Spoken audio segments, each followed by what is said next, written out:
that software and being helped in a collaborative way with the kids at the table and shooting her work up onto a screen via an Apple TV mechanism that was also purchased with the grant.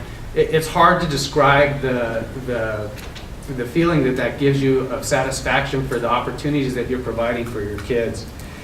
I would also like to say that it's also given us an opportunity to design new and compelling and innovative programs. The video gaming and animation is just one of those programs. But where programs have seen declining enrollment and haven't been compelling to students, and I think it was Senator Jackson who said we need to remain relevant and important so kids are excited to come to school. Some of the programs that we're implementing for our students include, like I said, the video game and design, but also things like unmanned aerial vehicles, which in Ventura County have tremendous application in things like civil engineering and mapping and surveying, search and rescue for fire and police, and also in agriculture.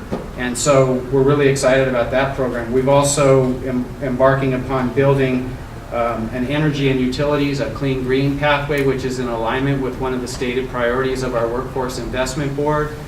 And that's also exciting. So this grant has provided us the impetus for really thinking deeply about the programs that we offer and teaching kids about their future instead of about our past. And that's something that may not have happened in such a robust and collaborative way without this grant.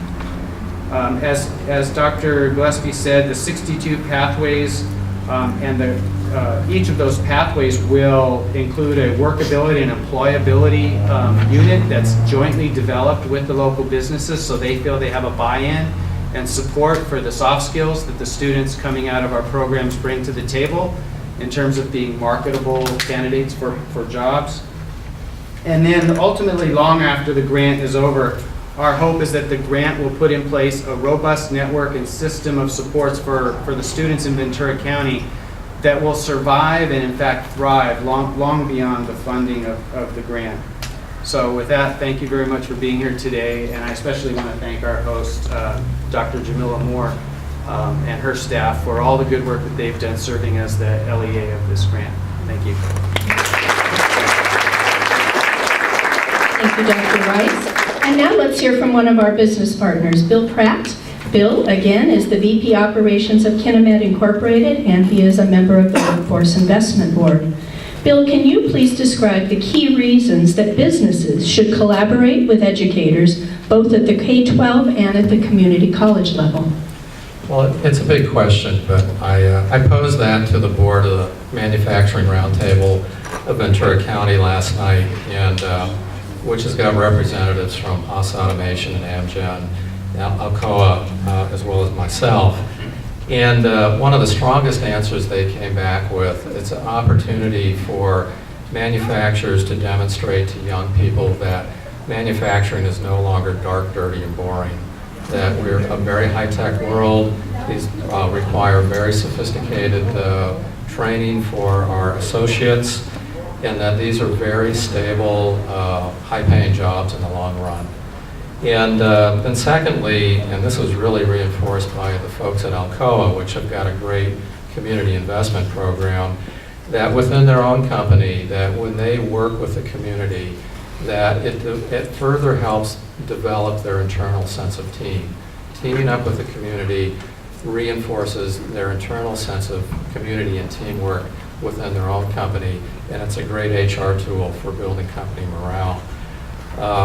I think from my own viewpoint, it's been a little bit altruistic that through my work at the Workforce Investment Board, that a lot of this is sort of a dream come true, that we recognized about 4 years ago when we first came together in the manufacturing committee that we had a dreadful skills shortage, a looming skills shortage in manufacturing. And it's actually true across many industries that require folks to work at the technology level, even at the water treatment plant, for instance, that we don't have new entrants into the workforce that are interested in working with their hands and working with their minds. And these are the people that actually make our society work.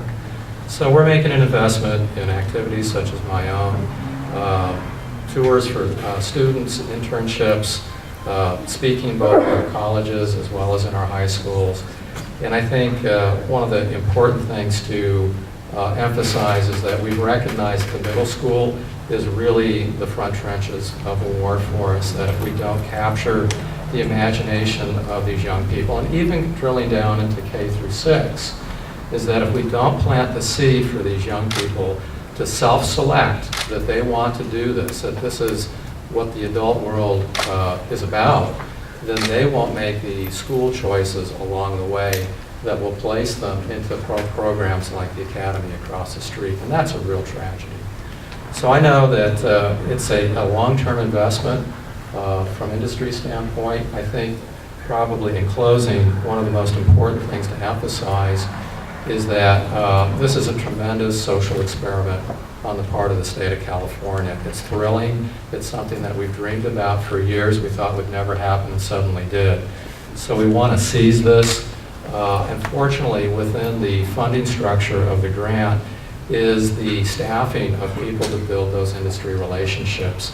And the volunteer work that I've done with the trade associations and the life sciences, we always come up with, that's a full-time job. Well, now we've got some full-time people to do that. And we know it's going to take a while to do that development work. And I think it's going to be very interesting for the state of California to see how this works out. I know we're going to make a lot of mistakes, but ultimately, just looking at the quality of the people in the room here, that will succeed. And I'm so pleased to be part of that. Thank you.